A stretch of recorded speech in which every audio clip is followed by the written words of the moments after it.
PMT.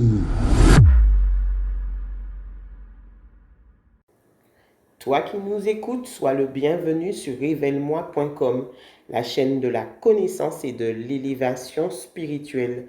Dans ce podcast, nous étudions les sujets qui nous passionnent, la parole de Dieu, le Verbe, celui qui est à l'origine de toute la création. Nous aimons disséquer, questionner, rechercher pour comprendre les Écritures et les appliquer concrètement dans notre vie. La parole nous dit que celui qui cherche, trouve. Alors, à vos marques, prêts, cherchons. Aujourd'hui, comme à l'accoutumée pour vous servir, Alain et Sandra. Bonjour Alain. Bonjour Sandra, bonjour chers auditeurs, que vous soyez bénis. Amen.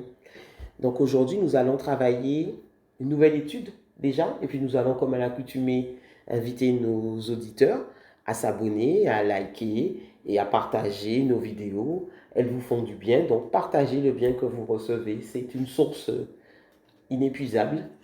D'eau vive. D'eau vive. Quand on partage, en fait, on reçoit. C'est ça, c'est un écoulement permanent. En cette période de pénurie d'eau, je crois que nous avons besoin des eaux vives du Seigneur pour nous rafraîchir. Voilà. Alors, le thème du jour, les géants dans la vie du disciple. N'est-ce pas, Alain? Ça, c'est un sujet assez important dans la mesure où nous y rencontrons souvent des géants, des oppositions, des obstacles majeurs qui sont très difficiles à se débarrasser en fait. Effectivement. Donc nous allons méditer sur le thème des géants dans la vie du chrétien. Et effectivement, qui n'a jamais croisé au cours de son existence une difficulté, un obstacle, une montagne qui semblait être placée pour nous empêcher d'accéder au prochain palier. Donc c'est une réalité spirituelle. Hein. Chaque David a son Goliath, chaque Élie a sa Jézabel, chaque Samson a sa Dalila, chaque Josué a son Jéricho. Quel est ton géant à toi? Voilà, avec. C'est ça. Alors David, Élie, Samson, Josué, Zorobabel, qui était-il et qui représentait-il spirituellement? Donc nous allons étudier chacun de ces hommes et puis nous allons aussi étudier surtout les géants qui se sont levés en face d'eux pour pouvoir combattre l'appel qu'ils avaient sur leur vie. Donc voilà un thème particulièrement intéressant et puis nous allons commencer tout de suite par David et Goliath. Alors Alain, qui était David? Alors David, commençait en fait, David était un berger, c'était le plus jeune frère d'une fratrie de 8 je crois. 8. Donc c'était le plus jeune frère qui n'était pas mêlé aux affaires de l'armée et qui était en fait qui était un berger et qui en fait se trouvait souvent dans la prairie si on peut dire et qu'il paissait ses brebis, il aimait ça, en fait, c'était un garçon assez calme, assez doux. Donc il avait quand même cet aspect de douceur en lui. Mais il avait aussi cette onction royale, parce qu'il avait quelque chose en lui qui en fait le prédestinait à devenir roi. Et c'est pourquoi lorsque le prophète est venu le voir, pour choisir, lorsque Dieu a ordonné au prophète d'aller, Samuel d'aller chercher d'aller le oindre. Il a été chez son père, il a demandé, donc il a passé en revue tous les frères. Et chaque fois qu'il tombait sur son frère, il disait, non, c'est pas alors, c'était des gens, des guerriers, c'était des soldats. Donc c'était quelqu'un qui, en fait, était quand même imposant, avec leur armure, c'était quand même des gens qui étaient plus grands que justement de David, et qui, en fait, avaient cet aspect fort. Donc, ce n'est plus ni par la force, ni par la puissance, ni par l'aspect, mais Dieu avait choisi David, et c'est pourquoi, à un moment donné, Samuel demande au père de David, mais n'as-tu pas notre frère? Et il a dit, oui, je suis un petit là, bon, il est bon. Un autre fils, oui. Un autre fils, pardon. Un autre fils qui, en fait, est dans la. Il n'est pas bon, c'est vraiment celui que tu cherches, c'est pas lui qu'il faut aller chercher. Mais Samuel a insisté pour le voir, et c'est là qu'il a vu, Dieu lui a dit, c'est lui, David. Voilà. Il était considéré comme un petit peu insignifiant. Voilà, un peu, voilà. Donc, du coup, c'est alors qu'en fait, David, vous pouvez comprendre l'histoire de David.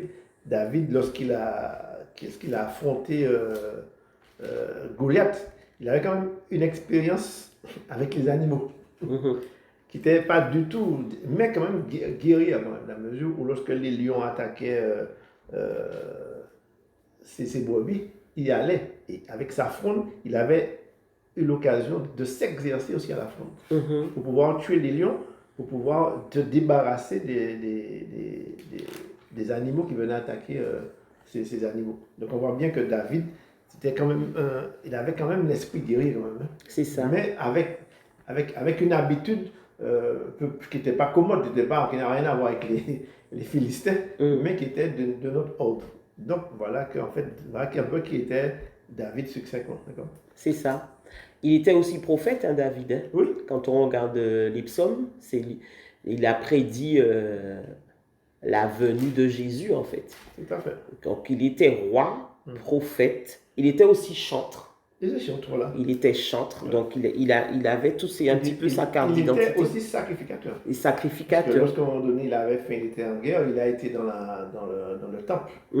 Il a mangé de la nourriture du temple qui était uniquement consacrée au sacrificateur. Et il n'est pas mort. Donc c'est parce que lorsqu'on entrait dans le temple sans y être autorisé, on mourait. Et David a pu entrer dans le temple sans mourir. Parce qu'il était aussi chantre, prophète, mais aussi sacrificateur. Il était grand prêtre. Parce qu'il ne pouvait pas entrer sans mourir. Et roi, voilà. Et roi. C'est ça. Donc, en retraçant un petit peu la carte d'identité spirituelle de David, on comprend mieux pourquoi l'ennemi a envoyé un géant de la taille de Goliath en face de lui. Voilà. Voilà. Donc, l'étude que nous allons faire aujourd'hui, c'est pour ce que vous puissiez comprendre que en face de chaque ministère, et il peut se dresser, il se dresse régulièrement un géant, mais un géant bien choisi par l'ennemi. Il a des techniques de guerre, j'appelle ça, bien précises. Et là, on a pour David un ministère de prophétie, de chantre, de grand prêtre, et puis un ministère pour exercer la royauté. Oui. Et donc, en face de lui, il va envoyer Goliath. Donc, je vais parler un petit peu de Goliath. Qui était Goliath? Donc, quand on fait un peu des recherches, on trouve que Goliath, c'est un géant de 3 mètres et qui a provoqué l'armée d'Israël pendant 40 jours. Donc, sa taille impressionnait l'armée d'Israël. Ses injures les impressionnaient et puis personne n'osait l'affronter. Donc, David, le petit David, il arrive et il comprend la situation spirituelle qui se dresse devant le peuple très, très rapidement. D'ailleurs, il me semble qu'il dit dans 1 Samuel 17 au verset 26, « Qui est donc ce Philistin, cet incirconcis pour insulter l'armée du Dieu vivant ?» Donc, voici les paroles de David. Hein. Il a lu spirituellement ce qui est en train de se jouer. Ça n'avait rien à voir avec l'armée d'Israël, ça avait à voir avec Dieu. Il insultait Dieu en fait. Il insultait Dieu. Donc il a compris toute la spiritualité qu'il y avait derrière ce combat qui se passait sur la terre, qui semblait purement humain, mais qui ne l'était pas du tout. Par son ministère et parce qu'il était déjà roi en fait. Donc l'Esprit de l'Éternel l'a saisi. C'est ça. Le premier élément, c'est que l'Esprit de l'Éternel nous saisisse pour combattre notre géant. C'est ça. Alors, la Bible nous dit, vous n'avez pas à lutter contre la chair et le sang, mais contre les dominations et les autorités qui sont établies dans les lieux célestes. Et bien, c'était exactement ça. Donc, partant de ce principe, on a commencé à chercher pour savoir qui était derrière Goliath. Goliath, c'était un Philistin. Et si on veut savoir quelle divinité était derrière Goliath, il suffit de savoir quel dieu les Philistins adoraient. Donc, les Philistins adoraient le dieu Dagon. C'était un dieu mi-homme, mi-poisson. Et Dagon, il est nommé, on dit que c'est le père de Baal. Donc, Baal, je pense qu'il est un petit peu plus connu que Dagon. Quoique Dagon, on en parle aussi dans la Bible, quand l'Arche de l'Alliance avait été amenée à l'intérieur du temple. Et puis, le lendemain matin, quand les prêtres de Dagon sont arrivés dans la salle, ils ont trouvé prosterné devant l'Arche de l'Alliance. Donc, on parle de Dagon. Donc voilà. Alors, en recherchant un peu, on trouve les tactiques de la divinité qui s'appelle Dagon, et forcément, il y a un démon derrière, hein, parce que derrière ça, il y a des autorités, des principautés, des puissances, des pouvoirs. Donc, on dit que lors d'un combat, la divinité Dagon utilise presque toujours l'attaque en puissance. Et il est toujours entouré d'une nuée de démons ou de monstres aquatiques. Donc, on dit encore de lui, en fait, quand il est représenté avec des statuettes, on dit qu'il a un trident qui donne accès au domaine du chaos. Donc, il amène avec lui le chaos, la destruction et les catastrophes. Donc, quand vous voyez Goliath, il ne faut pas seulement voir Goliath, mais il faut voir tout ce qu'il y a derrière ce que Goliath représente. Donc derrière lui, il y a un système purement satanique et ce système-là a été fait pour empêcher David empêcher la nation de prêtres, j'ai envie de dire. C'était pas seulement David qui était mis en jeu là, c'était la nation d'Israël et par ricochet, Dieu lui-même. Ouais. Donc, puisque dans l'émission sur les dispensations, il me semble qu'on avait dit à un moment que c'était la nation d'Israël qui avait permis à Dieu de revenir en contact, les premiers contacts de revenir en contact sur la terre. Puisque c'était comme un trône en fait pour Dieu, il pouvait s'installer là puisqu'il avait instauré une nation sainte qui attirait sa présence. Donc l'ennemi, il voit loin en fait. C'était pas un combat très terre à terre, hein, c'était un combat purement spirituel. Tout à fait. Et je crois que en fait, quand David a combattu Goliath, il dit, en fait, on va juste vous lire un petit passage dans David. Il dit, en fait, on l'a déconseillé, parce que Saul, le roi officiel d'Israël, a déconseillé David de ne pas, tu ne peux pas aller te battre dans 1 Samuel 17 au verset 33. Donc, il a été dissuadé. Tu ne peux pas aller te battre avec le Philistin car tu es un enfant et il est un homme de guerre dès sa jeunesse. Donc, on voit bien que la différence est énorme entre quelqu'un qui prône la violence depuis son enfant, qui est né de la violence, qui est né de la destruction, comme tu expliquais, et qui, en fait, qui a cette allure combattant qui est frais, 3 mètres de haut. Donc, c'est quelqu'un d'imposant. Donc, on voit que et qu'est-ce que David répond? Ton serviteur faisait paître les brebis de son père. Et quand un lion ou un ours venait enlever une du troupeau, je courais après lui, je le frappais, je l'arrachais la brebis de sa gueule. S'il se dressait contre moi, je le saisissais par la gorge, je le frappais et je le tuais. Donc on voit bien que David était aussi habitué à la violence. C'est ça. Il n'était pas à une autre forme de violence avec les animaux, mais quand même il était habitué à cela. Et c'est ainsi que ton serviteur a terrassé le lion. Terrassé, donc il envoie un mot assez fort. Il a terrassé le lion, l'ours, et il en sera de Philistins, de ces incirconcis, comme de l'un d'eux, car il a insulté l'armée du Dieu. Donc en fait, on voit bien qu'il faut que, afin du géant que nous rencontrons, que nous ayons cette onction pour reconnaître que ce qui se passe n'est pas spirituellement diabolique, si on peut dire. C'est-à-dire que pour comprendre, pour l'affronter et pour avoir le discernement, pour comprendre qui est devant nous. Et pour vaincre.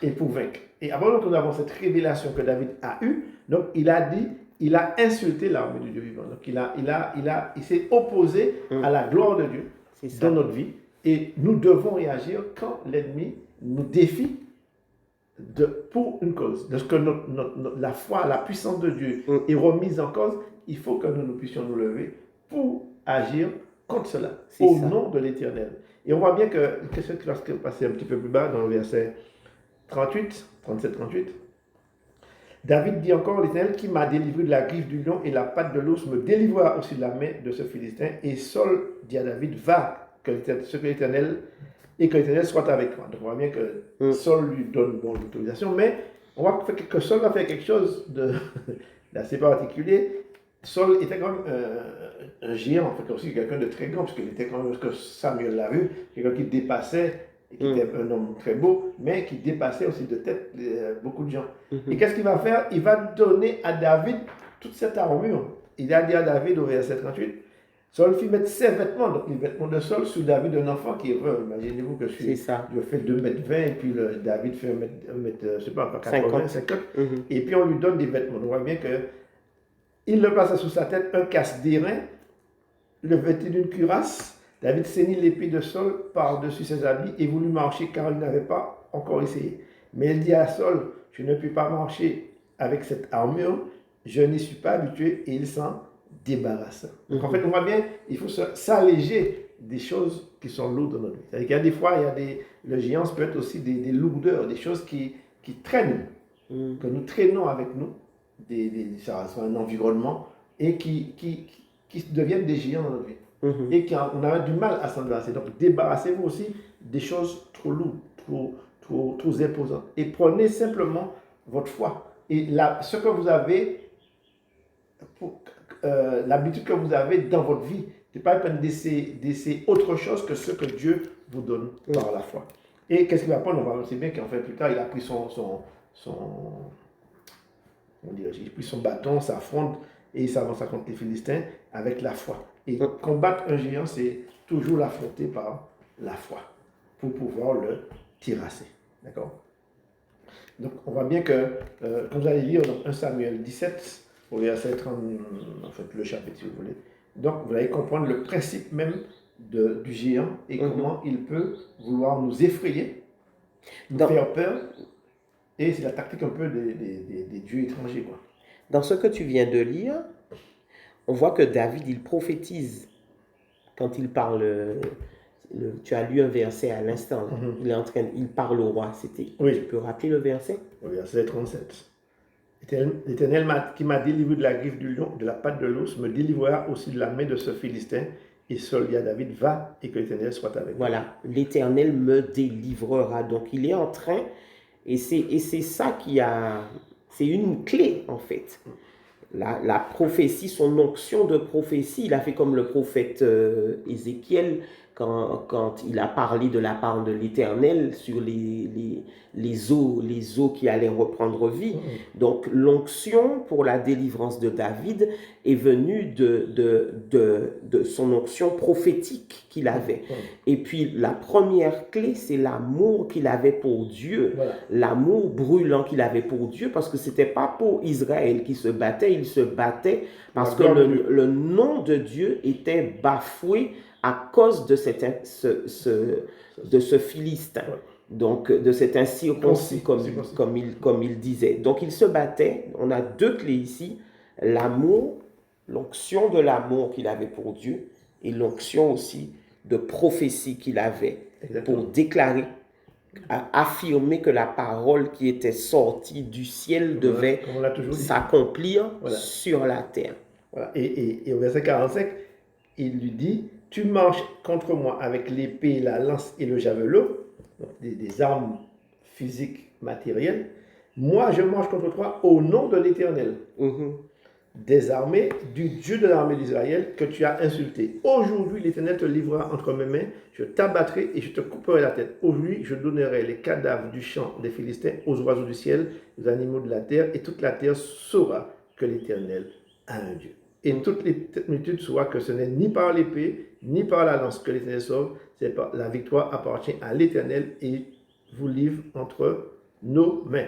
Amen. Donc on voit bien, c'est un petit peu l'histoire. Donc on voit bien que l'Éternel, lorsque nous prions, quand nous géons, d'abord on fait pour celui-là, on va faire la méthode de David, c'est de marcher au nom de l'Éternel, au nom de Jésus-Christ. Vous avez la puissance par la foi. Si vous exercez votre foi avec confiance. C'est ça.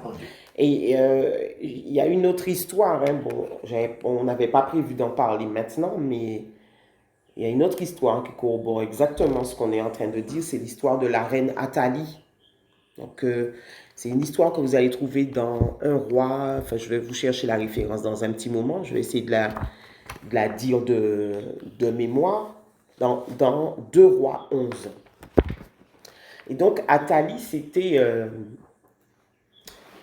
une femme, forcément. Alors, Dieu avait fait une promesse au roi David et il lui avait dit qu'il y aurait toujours un héritier mâle. Un héritier mâle sur le trône. Et Athalie, quand il y a eu un certain roi qui est mort, cette dame a décidé de tuer tous les enfants qui auraient pu être potentiellement des successeurs du roi. Et puis, elle a récupéré le trône. Et figurez-vous que malgré la parole de l'Éternel qui avait été donnée, je vais vous lire cette parole qui avait été donnée par Dieu lui-même, Jérémie 33 au verset 26. Ainsi parle l'Éternel, si vous pouvez rompre mon alliance avec le jour et mon alliance avec la nuit, de sorte que le jour et la nuit ne soient plus en leur temps, alors mon alliance aussi avec David, mon serviteur, sera rompue, de sorte qu'il n'aura plus de fils qui règne sur son trône, ainsi qu'avec les Lévites, les prêtres qui sont à mon service. Donc, Dieu fait une promesse ici à David, il y aura toujours un fils. Voilà. Cette dame-là, Athalie, sort de je ne sais où. Elle Décide de décide prendre le pouvoir. qu'elle va voler le trône. Le pire dans tout ça, c'est qu'elle le récupère et elle règne pendant 6 ans. Donc, et pourtant, Dieu a pris à témoin la lune et le soleil, en fait, le jour et la nuit. Il a pris à témoin les astres pour dire que ce décret sera toujours appliqué. La dame s'est levée de je ne sais où et le décret que l'Éternel des armées a pris n'a pas été mis en application. Voilà. Et il a fallu qu'un homme se lève. C'est pour ça qu'à certains moments, vous devez vous lever pour faire accomplir la parole de l'Éternel sur votre vie. Il a fallu qu'un homme se lève. Et cet homme, c'était le prêtre Yehoyada. On le trouve dans deux rois. Dans deux rois. Vous allez lire, vous allez voir. Yehoyada, à un moment donné, il dit non, c'est pas possible. Il y a une parole, il y a une promesse qui est sortie du ciel. On doit voir l'application de cette promesse sur la... 11-17. 2 Rois 11-17. Tu as trouvé le verset? Jehoiada traita entre l'Éternel, le roi et le peuple, l'alliance par laquelle il devait être le peuple de l'Éternel, et il établit ainsi l'alliance entre le roi et le peuple. C'est ça. Voilà.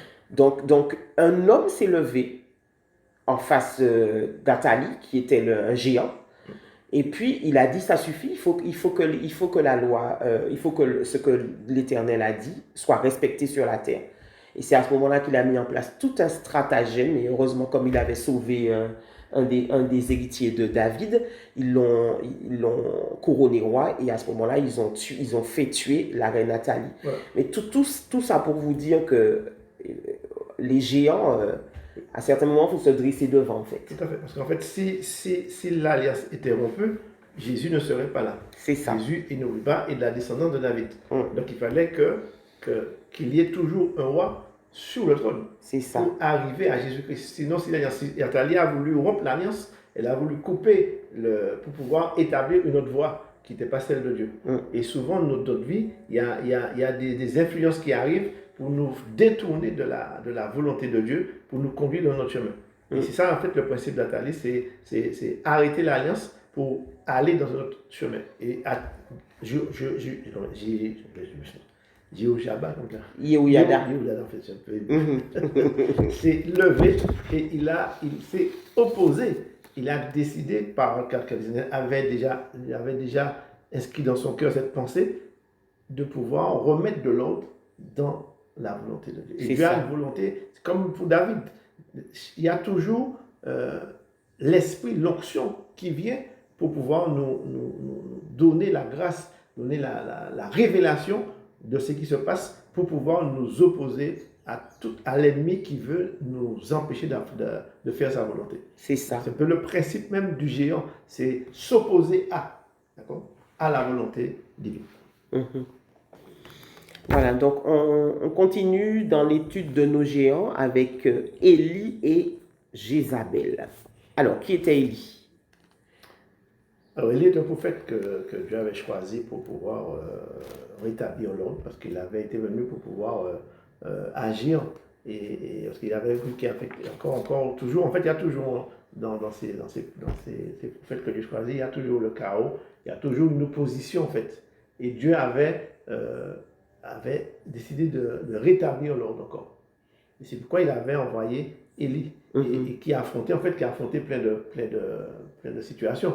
Mais là, sa plus grande, en fait, là où il a calé un peu, c'était face à Jézabel. Mhm. Et en fait, tu as expliqué un petit peu Jézabel, tu avais compris, en fait, tu avais établi le Mhm. processus dans ce que tu avais dit. Oui, mais et Élie, il était quand même connu pour c'est Élie qui a, au niveau de la pluie, Aussi. il a prié et pendant 3 ans, c'est 3 ans, 3 ans, trois Oui, ans et tu vois, demi, 3 ans, il n'y a pas de pluie. il n'y a pas eu de pluie. Donc, ensuite, c'est aussi lui qui a la veuve de Sarepta, la multiplication de l'huile et de la farine chez la veuve de Sarepta, c'est aussi lui. Ouais. Ensuite, Élie, c'est aussi celui qui a ressuscité le fils de la veuve. Donc, c'est Élie qui courait aussi avec les chevaux, c'est ça? C'est Élysée, quoi. C'est Élisée qui courait avec les chevaux. J'ai tendance à confondre Oui, Élie et Élysée, Élisée. voilà. Mais en tout cas, tout ça pour dire que Élie, sa mission, c'était de rétablir la gloire de Dieu et d'écraser l'idolâtrie. Et c'est aussi lui l'épisode des 450 prophètes de De Baal, base, ouais. où il fait descendre le feu du Il ciel. y a la pluie, voilà. C'est ça, donc les éléments, c'est un prophète de puissance, j'appelle ça. Ouais. Donc il parle au feu, il Ouais. parle à l'eau, il parle à la mort, en fait.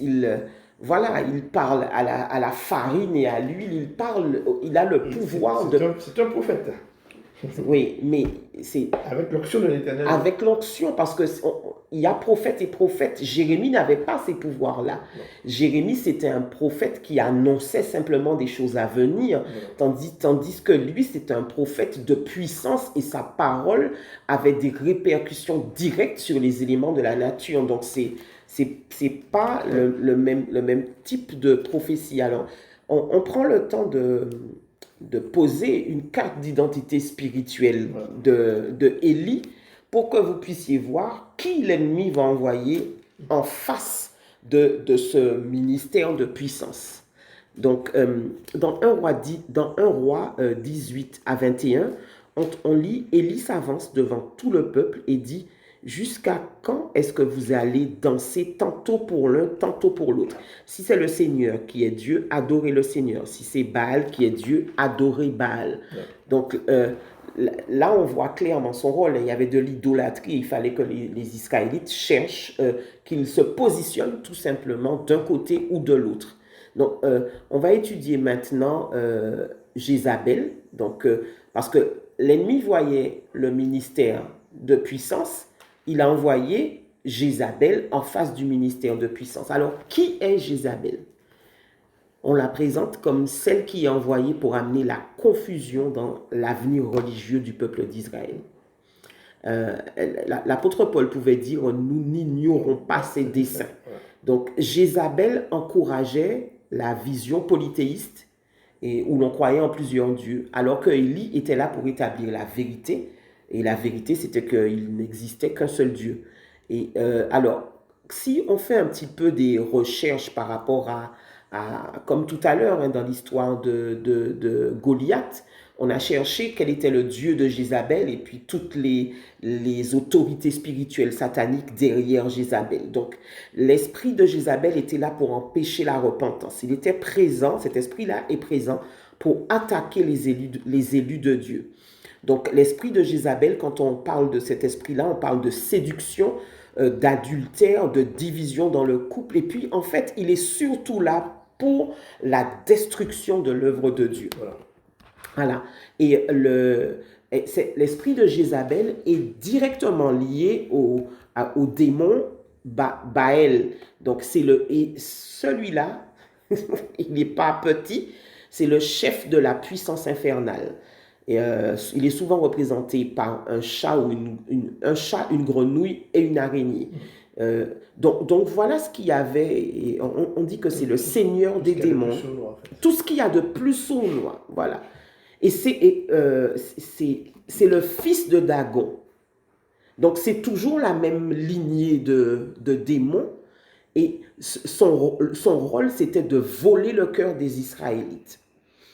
Donc voilà. Et ce qu'il faut comprendre, c'est que spirituellement, Dieu était en train d'établir sa nation de prêtres, comme on disait tout à l'heure, pour accomplir son plan et ramener la réconciliation par Jésus.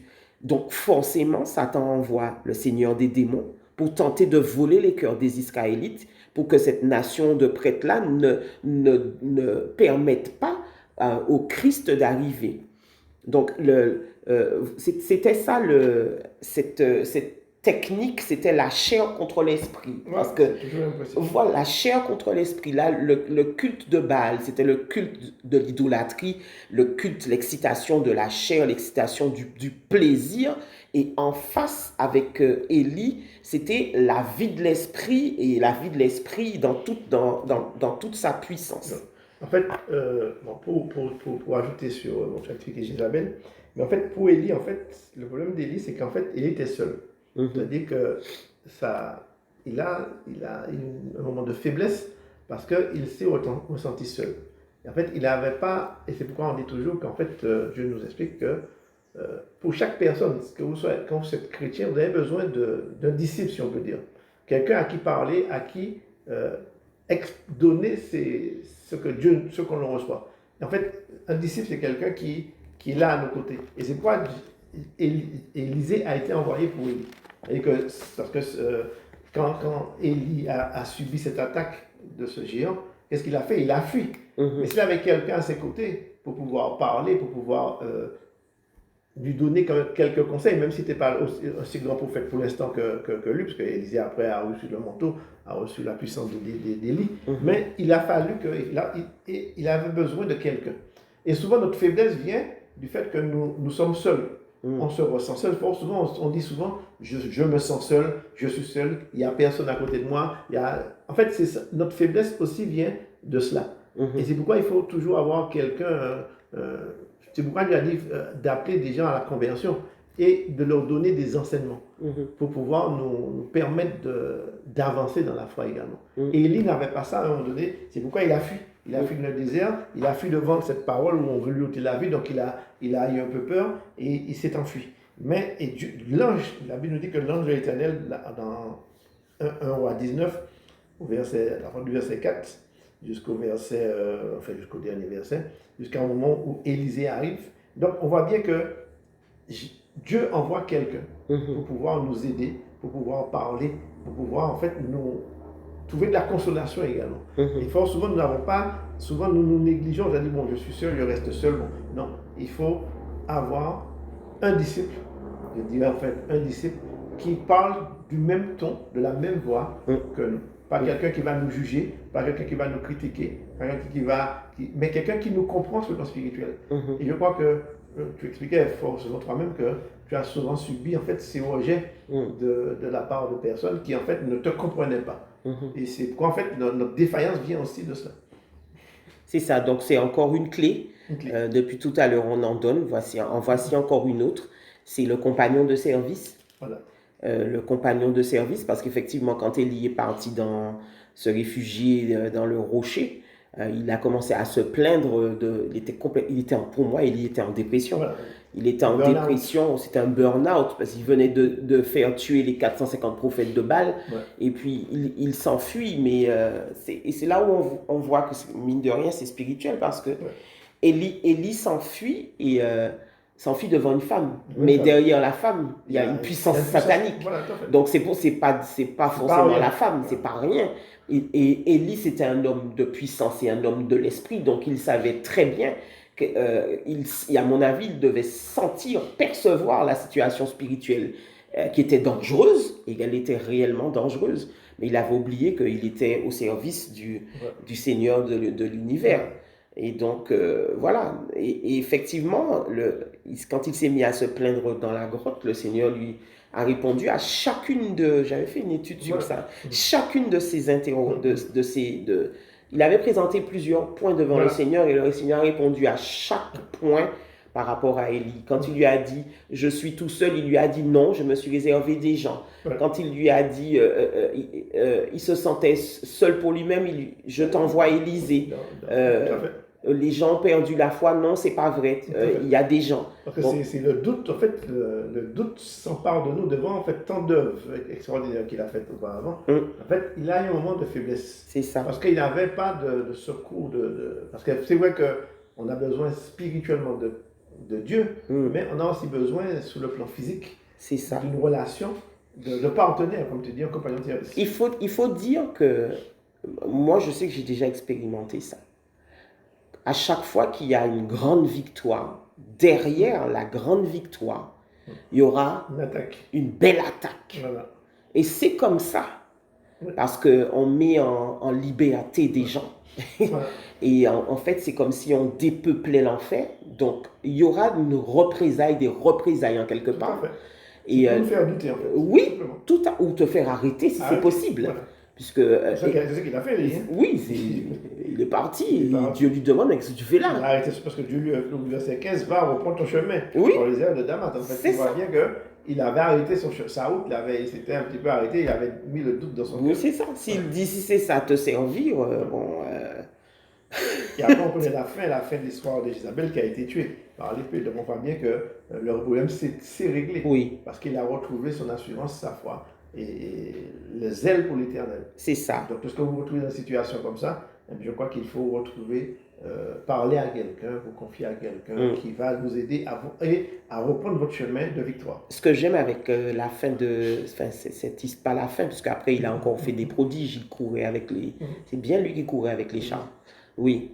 Et ce que j'aime avec cette partie de l'histoire, c'est que, en fait, même quand Élie n'avait pas la force de revenir à Dieu, c'est Dieu qui a été le chercher, Exact. Voilà. en fait. Voilà.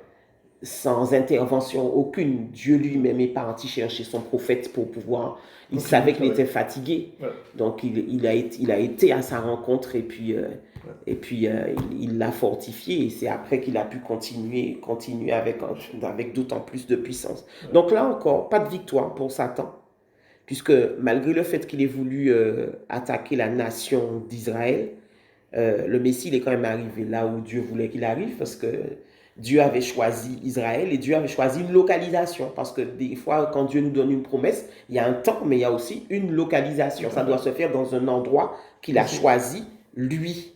Voilà. Et c'est ce que l'ennemi voulait éviter, mais finalement, c'est la volonté du Seigneur, c'est quand même, elle s'est quand même faite. Voilà. Donc, je crois que nous allons... On continue avec Samson et Dalila. Samson et Dalila, voilà. Oui, voilà. Alors, qui était Samson? Alors, Samson, c'était l'enfant d'une promesse. Qui, en fait, est une femme qui ne pouvait pas avoir d'enfant et à qui Dieu a fait une promesse d'avoir un fils.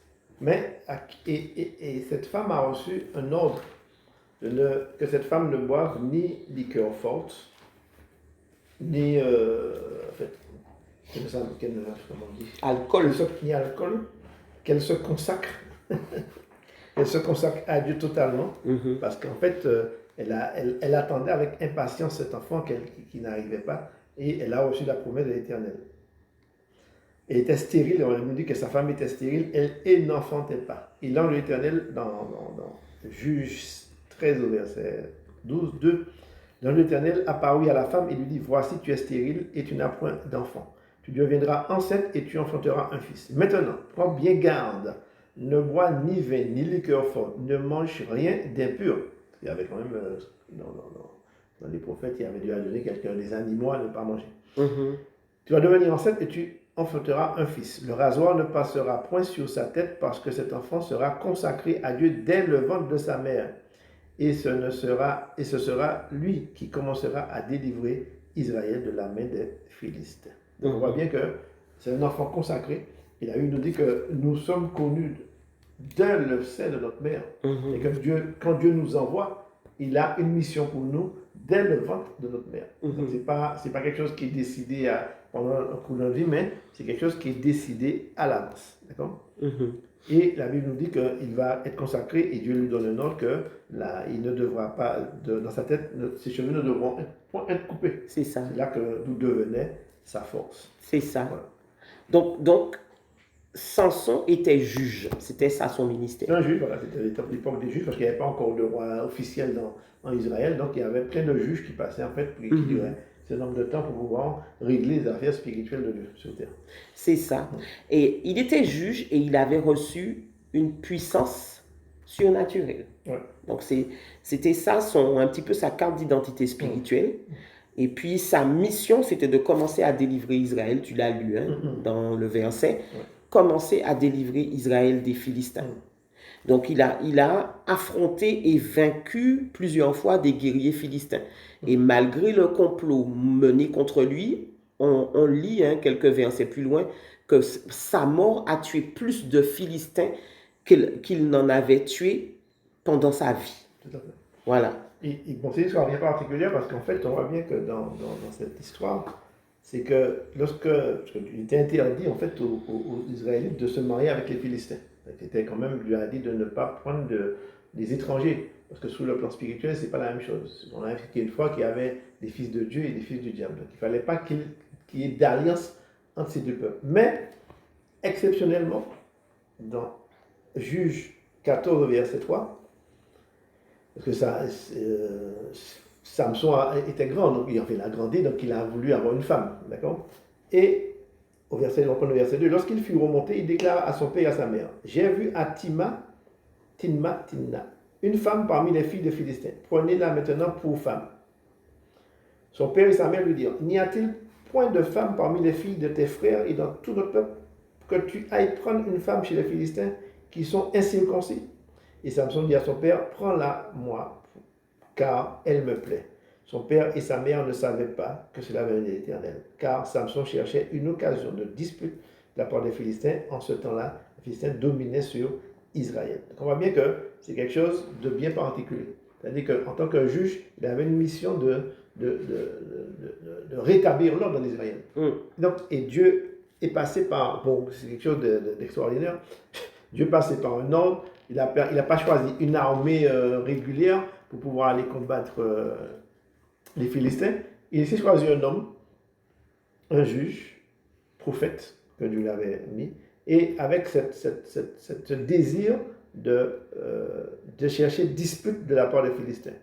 Parce que les Philistins dominaient sur Israël. Donc en fait, il y avait plusieurs, il y avait souvent des guerres entre ces deux peuples, Philistins et Israël. Du coup, lorsque Israël obéissait à Dieu, Israël était plus fort. Lorsque Israël commençait à mettre des idoles comme ça, Israël était sous domination. Donc la volonté de Dieu dans ce cas précis, c'est que Dieu a fait comme si en sens inverse, si vous voulez.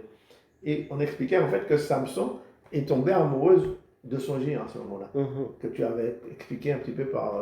Oui, c'est ça. Quand on regarde les deux premiers, on a appris l'histoire d'Élie et de Jézabel et de David et de Goliath. Élie et Jézabel et David et Goliath haïssaient leur géant. Cependant, Samson était amoureux de son géant. Parce que le géant de Samson, c'était Dalila.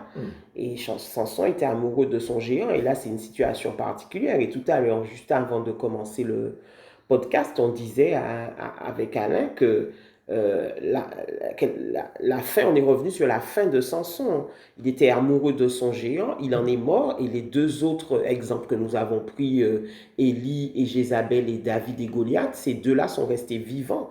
Et c'est aussi pour nous une sacrée leçon, parce que le Seigneur, dans sa grâce, peut permettre qu'on soit amoureux de notre géant, mais après, pour nous-mêmes, ça mène à quoi? C'est vrai que la volonté du Seigneur s'est quand même accomplie. Même dans la mort de Samson, la volonté du Seigneur s'est accomplie. Parce qu'il a tué, sa mort a tué un nombre incalculable de Philistins. Cependant, il est quand même mort. Et c'est une situation qui est vraiment particulière et il faudrait rentrer plus en profondeur dans cette étude parce que on la connaît mal, effectivement. C'était Dieu qui avait mis dans le cœur de Samson cet amour pour les femmes philistines. Alors que Dieu lui-même avait dit que les Israélites ne devaient pas se marier avec un peuple étranger. Donc, qui peut comprendre la pensée de Dieu? Je ne sais pas. En fait, il y a des choses qui ne sont pas à notre portée. Parce qu'il y a, c'est ça, en fait, la musique, autant vos pensées ne sont pas vos pensées. Et il fait des choses en fait que nous ne comprenons pas toujours parce qu'il donne un ordre et il donne un contre-ordre. Mais toujours dans le but d'agir pour sa volonté et pour sa gloire. Il savait peut-être que le peuple israélien n'était pas encore en mesure, parce que lorsque nous ne sommes pas en mesure comment dirais-je, de nous délivrer, il passe par des solutions, des fois, que nous ne comprenons pas. Est-ce que Dieu utilise les moyens qu'il a à son parce que le peuple israélien n'est peut-être pas encore une armée aussi forte s'il devait aller combattre contre les Philistins, parce qu'on dit que le Philistin dominait. Donc leur armée était plus forte. Il n'était pas, en tant qu'Israël, il n'était pas encore en mesure d'affronter les Philistins. Parce qu'il y avait, quand il tue 1000, c'est que ici, là, on les tue 1000, c'est qu'il y en avait beaucoup.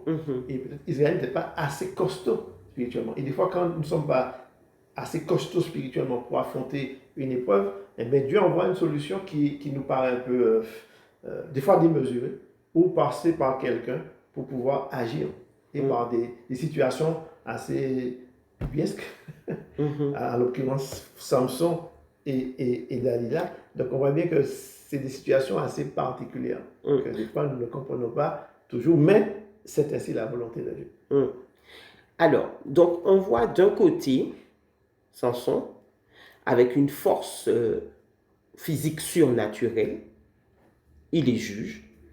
Et en face de lui, on voit le géant Dalila. Qui était Dalila? Dalila, en hébreu, ça signifie elle diminue, elle affaiblit. Donc, c'est pas étonnant. Hein? Ouais. L'ennemi voit quelqu'un, l'élu de Dieu, le oint de Dieu, oint avec une force surnaturelle, surpuissante, et il envoie en face, elle diminue, elle affaiblit. Donc, sa stratégie, elle est claire. Donc, on va faire comme tout à l'heure, on va voir qui y avait derrière Dalila. Parce que, on le répète encore une fois, il vous faut savoir qui y a derrière votre géant. Il faut discerner qui est placé derrière votre géant. Donc, qui sont les Philistins? Les Philistins, ce sont les ennemis jurés des Juifs. Ils ont passé leur temps à leur faire la guerre. Donc, c'est un peuple qui vivait en Canaan à l'époque de l'arrivée d'Israël. Si on veut remonter un petit peu dans l'histoire, les Philistins, ce sont les descendants de Cham. Cham, c'était le fils de Noé qui avait péché contre son père. Donc, il a eu 4 fils. Et je vais citer 2 de ses fils et les 2 autres, on les laisse de côté pour l'instant. Donc, un de ses fils, c'était Canaan, et l'autre fils, c'était Mitzraïm, dont les Philistins sont issus justement de Mitzraïm. Donc, Canaan a donné son nom à la région de Canaan, et on voit bien que les 2 féroces ennemis d'Israël tirent leur origine de Cham, le fils de Noé, qui avait péché contre son père. Donc, on voit que ici, c'est une histoire de jalousie générationnelle. Donc, parce que Canaan a été maudit par Noé. Il l'a condamné à être l'esclave de ses frères. On voit ça dans Genèse 9 au verset 25. Maudit soit Canaan, qu'il soit l'esclave de ses frères. Donc, il faut savoir que l'ennemi a besoin, à chaque fois qu'il doit agir en quelque part, il lui faut un point d'appui pour qu'il puisse se mouvoir comme il veut. Et là, ici, il y avait un point d'appui, c'était une malédiction ancestrale. Donc, il a pu s'engouffrer dans cette brèche-là pour pouvoir agir comme il voulait. Alors, le dieu des Philistins, c'était encore Dagon, et doublé cette fois-ci de Baal-Zéboul.